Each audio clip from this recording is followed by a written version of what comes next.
Assalamualaikum kawan inspirasi, semoga kita selalu diberi kesehatan, keselamatan, dan keberkahan oleh Allah Subhanahu wa Ta'ala. Nabi Soleh alaihissalam merupakan nabi yang diutus untuk menyebarkan ajaran menyembah Allah Ta'ala setelah kehancuran kaum Ad yang hidup di zaman Nabi Hud alaihissalam. Beberapa ulama meriwayatkan jika Nabi Soleh alaihissalam memiliki seorang ayahanda bernama Ubaid. Nabi Soleh diangkat oleh Allah sebagai seorang nabi pada tahun 2100 sebelum Masehi.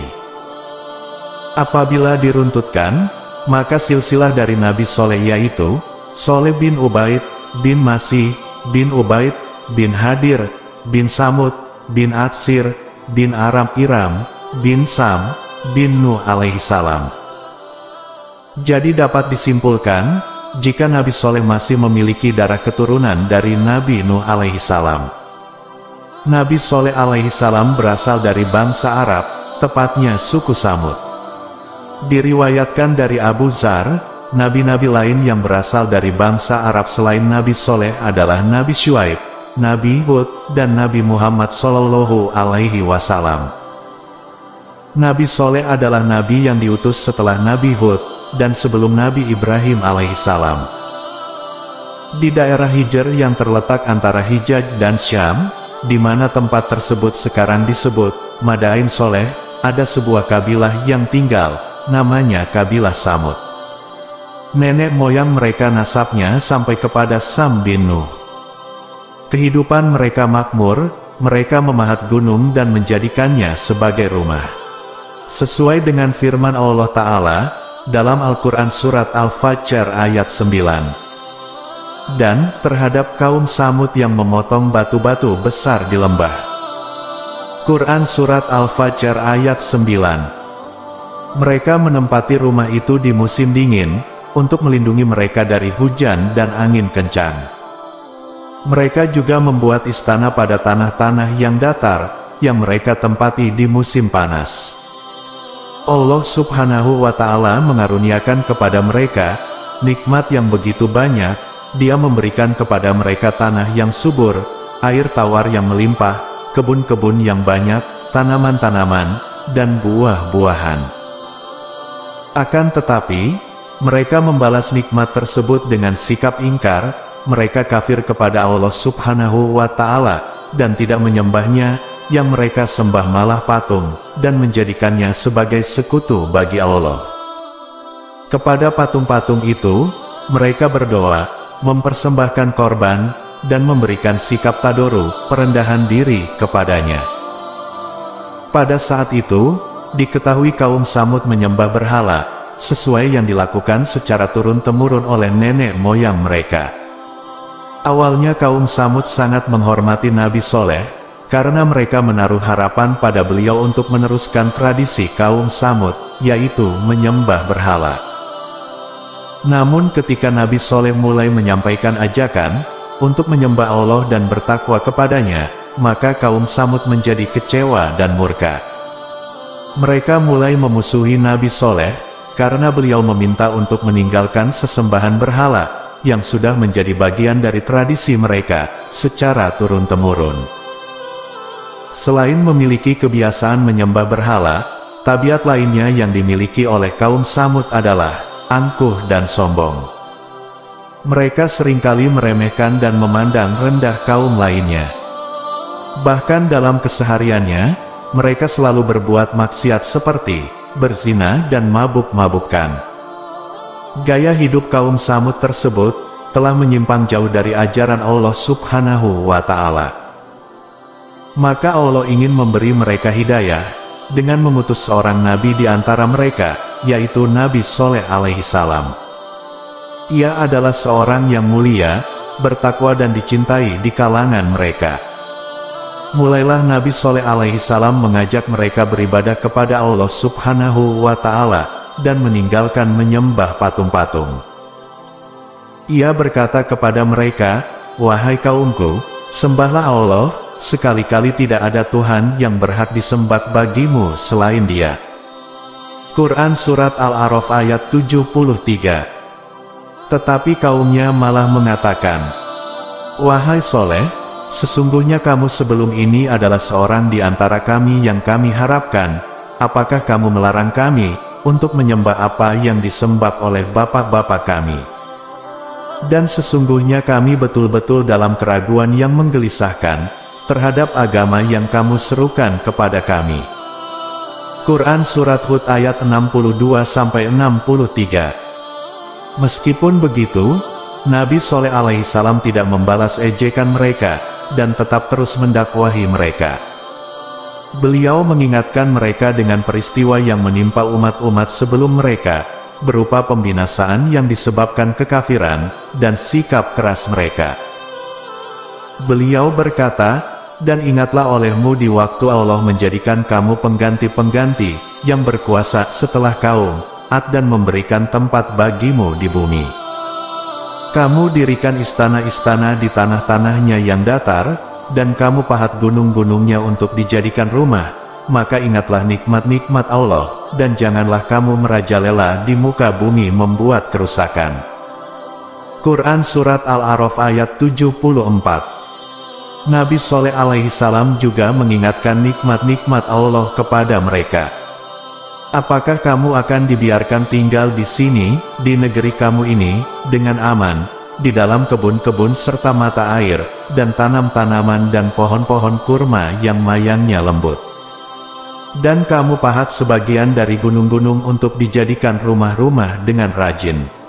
Maka bertakwalah kepada Allah dan taatlah kepadaku. Dan janganlah kamu menaati perintah orang-orang yang melewati batas, yang membuat kerusakan di muka bumi, dan tidak mengadakan perbaikan. Quran Surat Asy-Syu'ara ayat 146-152. Selanjutnya beliau menerangkan kepada mereka jalan yang lurus, yaitu beribadah hanya kepada Allah, dan bahwa sekiranya mereka mau meminta ampun, dan bertaubat kepada Allah, niscaya Allah akan mengampuni, dan menerima taubat mereka. Beliau berkata, wahai kaumku, sembahlah Allah, sekali-kali tidak ada bagimu Tuhan yang berhak disembah selain Dia. Dia telah menciptakan kamu dari bumi, dan menjadikan kamu pemakmurnya, karena itu mohonlah ampunannya, kemudian bertaubatlah kepadanya, sesungguhnya Tuhanku sangat dekat rahmatnya, lagi memperkenankan doa hambanya. Quran Surat Hud ayat 61. Maka berimanlah segolongan kaumnya yang fakir, sedangkan golongan yang kaya tetap kafir dan bersikap sombong sambil mendustakan. Mereka berkata, bagaimana kita akan mengikuti seorang manusia biasa di antara kita? Sesungguhnya kalau kita begitu, kita benar-benar berada dalam keadaan sesat dan gila. Apakah wahyu itu diturunkan kepadanya di antara kita? Sebenarnya dia adalah seorang yang sangat pendusta, lagi sombong. Quran Surat Al-Qamar ayat 24-25. Ketika itu, pemuka-pemuka yang menyombongkan diri di antara kaumnya, berkata kepada orang-orang yang dianggap lemah, yang telah beriman di antara mereka, tahukah kamu bahwa Soleh diutus menjadi Rasul oleh Tuhannya? Maka golongan yang beriman tetap percaya dengan apa yang dibawa Nabi Soleh. Mereka berkata, sesungguhnya kami beriman kepada wahyu yang Soleh diutus untuk menyampaikannya. Quran Surat Al-A'raf ayat 75. Sedangkan orang-orang kafir tetap di atas kesesatannya, dan dengan tegas mereka berkata, sesungguhnya kami adalah orang yang tidak percaya kepada apa yang kamu imani itu. Quran Surat Al-A'raf ayat 76. Ketika Nabi Soleh melihat mereka tetap berada di atas kekafiran dan kesesatannya, maka ia berkata, wahai kaumku, bagaimana pikiranmu, jika aku mempunyai bukti yang nyata dari Tuhanku, dan diberinya aku rahmat kenabian darinya, maka siapakah yang akan menolong aku dari azab Allah, jika aku mendurhakainya? Maka kamu hanya menambah kerugian kepadaku. Quran Surat Hud ayat 63. Nabi Soleh ketika itu berdakwah kepada kaumnya, dengan akhlak dan adab yang mulia. Beliau berdakwah kepada mereka dengan hikmah, nasihat yang baik, dan terkadang dengan berdebat pada saat dibutuhkan berdebat, untuk menguatkan bahwa beribadah kepada Allah itulah yang benar, dan merupakan jalan yang lurus. Akan tetapi, kaumnya tetap saja berada di atas kekafiran, bahkan mereka sampai membuat makar untuk Nabi Shaleh alaihi salam, agar manusia tidak ada yang beriman. Pernah suatu hari, Nabi Shaleh mengajak mereka beribadah kepada Allah, dan menerangkan nikmat-nikmat Allah yang besar, dan bahwa nikmat tersebut harus disyukuri dan diingat, tetapi mereka malah mengatakan kepadanya, "Kamu tidak lain hanya seorang manusia seperti kami, maka datangkanlah suatu mukjizat, jika kamu memang termasuk orang-orang yang benar." Quran Surat Asy-Syu'ara ayat 154. Maka Nabi Shaleh menanyakan kepada mereka mukjizat yang mereka inginkan, lalu mereka menunjukkan kepada sebuah batu besar, yang berada di samping mereka, agar dari batu tersebut keluar unta yang bunting, dan mereka sebutkan pula sifat-sifat unta yang mereka inginkan, agar Shaleh tidak mampu mewujudkannya. Lalu Nabi Shaleh berkata kepada mereka, "Bagaimana menurut kalian, jika aku memenuhi permintaan kalian, apakah kalian mau beriman kepadaku, membenarkanku, dan beribadah kepada Allah yang telah menciptakan kalian?" Mereka menjawab, "Ya." Bahkan mereka berjanji demikian kepada Nabi Shaleh. Maka Nabi Shaleh berdiri dan sholat, kemudian berdoa kepada Allah Subhanahu wa Ta'ala, meminta agar Allah mewujudkan permintaan mereka. Setelah beberapa saat kemudian, muncullah seekor unta betina yang bunting dan besar dari batu itu, sebagai bukti yang jelas dan dalil yang kuat terhadap kenabian Shaleh.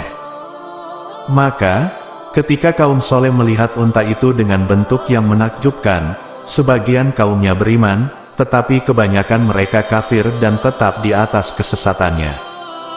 Selanjutnya Allah Subhanahu wa Ta'ala mewahyukan kepada Shaleh, agar memerintahkan kaumnya tidak menyakiti unta itu.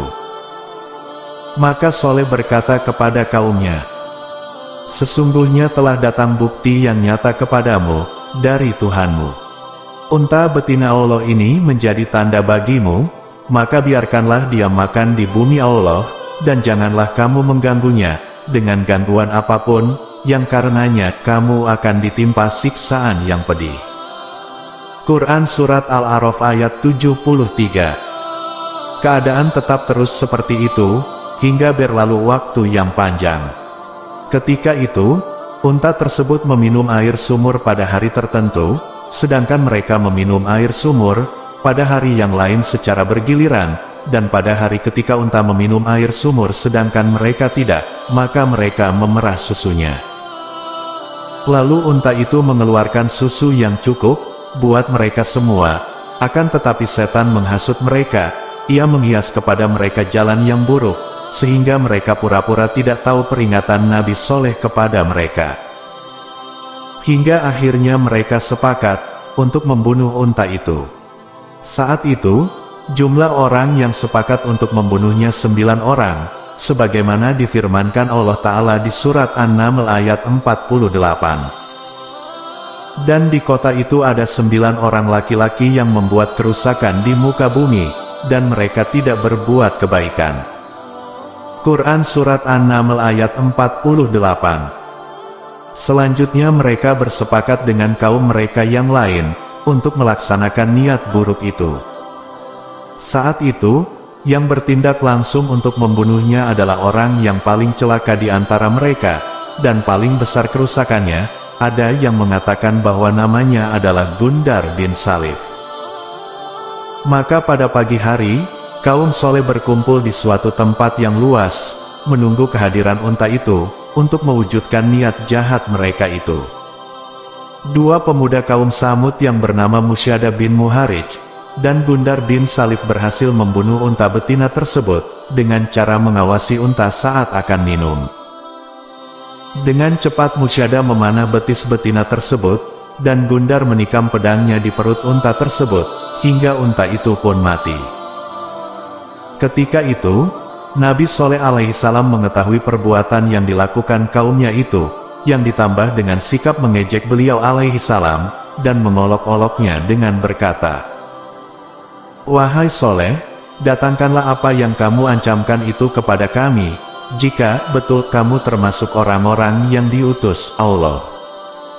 Quran Surat Al-A'raf ayat 77. Maka Allah mewahyukan kepadanya, bahwa azab akan turun menimpa kaumnya setelah berlalu 3 hari. Soleh pun berkata kepada kaumnya, bersukarialah kamu sekalian di rumahmu selama 3 hari, itu adalah janji yang tidak dapat didustakan. Quran Surat Hud ayat 65. Meskipun mereka sudah diancam, tetapi mereka malah mendustakannya, bahkan mengejek beliau. Maka ketika malam harinya, segolongan orang-orang kafir dari kaum Soleh berkumpul dan bermusyawarah untuk membunuh Nabi Soleh, agar mereka dapat bebas darinya sebagaimana mereka dapat bebas dari unta itu. Hal ini sebagaimana yang difirmankan Allah Subhanahu wa Ta'ala. Mereka berkata, bersumpahlah kamu dengan nama Allah, bahwa kita sungguh-sungguh akan menyerangnya dengan tiba-tiba, beserta keluarganya di malam hari, kemudian kita katakan kepada ahli warisnya, bahwa kita tidak menyaksikan kematian keluarganya itu, dan sesungguhnya kita adalah orang-orang yang benar. Dan mereka merencanakan makar dengan sungguh-sungguh, dan kami merencanakan makar pula, sedang mereka tidak menyadari. Quran Surat An-Naml ayat 49-50. Akan tetapi, Allah Subhanahu wa Ta'ala menyegerakan azab untuk 9 orang itu. Dia mengirimkan kepada mereka batu besar dan membinasakan mereka. Selanjutnya setelah berlalu 3 hari, maka orang-orang kafir keluar pada pagi hari, dari hari ketiga sambil menunggu benarkah azab dan siksaan akan menimpa mereka. Maka tidak beberapa lama, datanglah suatu suara keras yang mengguntur dari langit, dan goncangan bumi yang keras dari bawah mereka, sehingga nyawa mereka melayang, lalu mereka mati bergelimpangan di rumahnya, seolah-olah mereka belum pernah berdiam di tempat itu.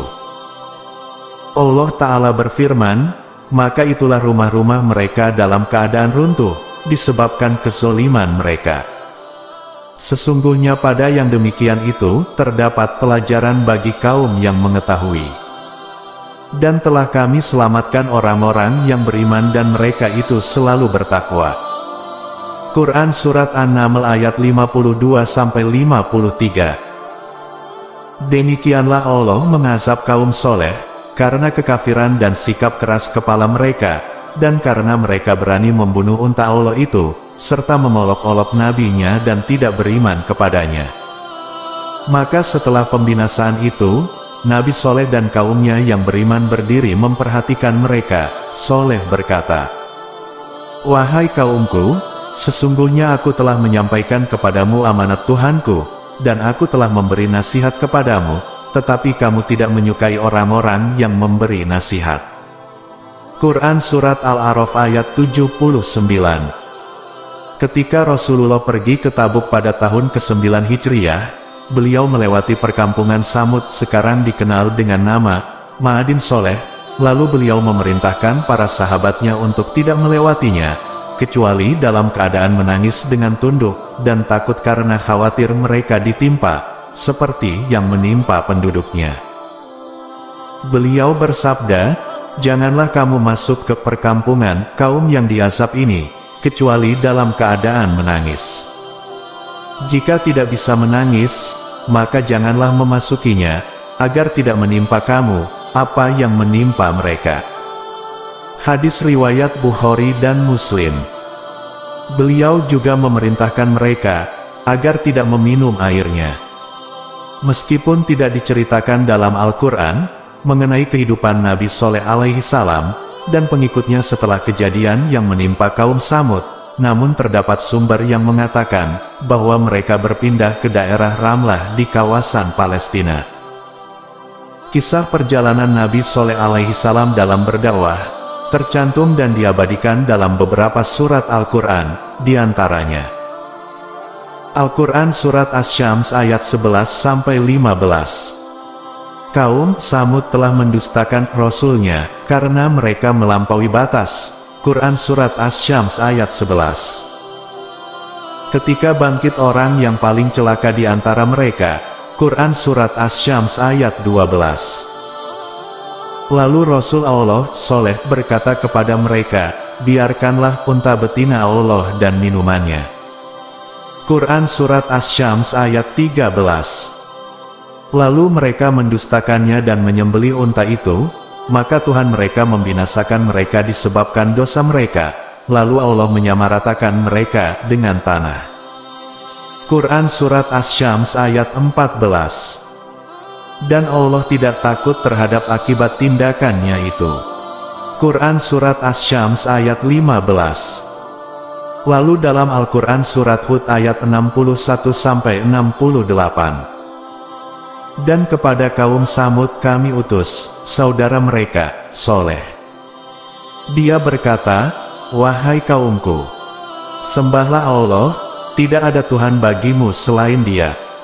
Dia telah menciptakanmu dari bumi, tanah, dan menjadikanmu pemakmurnya, karena itu mohonlah ampunan kepadanya. Sesungguhnya Tuhanku sangat dekat rahmat-Nya, dan memperkenankan doa hambanya. Quran Surat Hud ayat 61. Mereka kaum Samud berkata, wahai Sholeh, sungguh, engkau sebelum ini berada di tengah-tengah kami merupakan orang yang diharapkan, mengapa engkau melarang kami menyembah apa yang disembah nenek moyang kami? Sungguh, kami benar-benar dalam keraguan dan kegelisahan, terhadap apa agama yang engkau serukan kepada kami. Quran Surat Hud ayat 62. Dia, Sholeh berkata, wahai kaumku, terangkanlah kepadaku jika aku mempunyai bukti yang nyata dari Tuhanku, dan diberinya aku rahmat kenabian darinya, maka siapa yang akan menolongku dari azab Allah jika aku mendurhakainya? Maka kamu hanya akan menambah kerugian kepadaku. Quran Surat Hud ayat 63. Dan wahai kaumku, inilah unta betina dari Allah, sebagai mukjizat untukmu, sebab itu, biarkanlah dia makan di bumi Allah, dan janganlah kamu mengganggunya dengan gangguan apapun, yang akan menyebabkan kamu segera ditimpa azab. Quran Surat Hud ayat 64. Maka mereka menyembelih unta itu, kemudian dia Sholeh berkata, bersukarialah kamu semua di rumahmu selama 3 hari. Itu adalah janji yang tidak dapat didustakan. Quran Surat Hud ayat 65. Maka ketika keputusan kami datang, kami selamatkan Sholeh dan orang-orang yang beriman bersamanya dengan rahmat kami, dan kami selamatkan dari kehinaan pada hari itu. Sungguh, Tuhanmu, Dia Maha Kuat, Maha Perkasa. Quran Surat Hud ayat 66.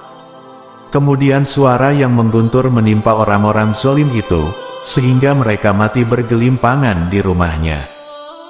Quran Surat Hud ayat 67. Seolah-olah mereka belum pernah tinggal di tempat itu.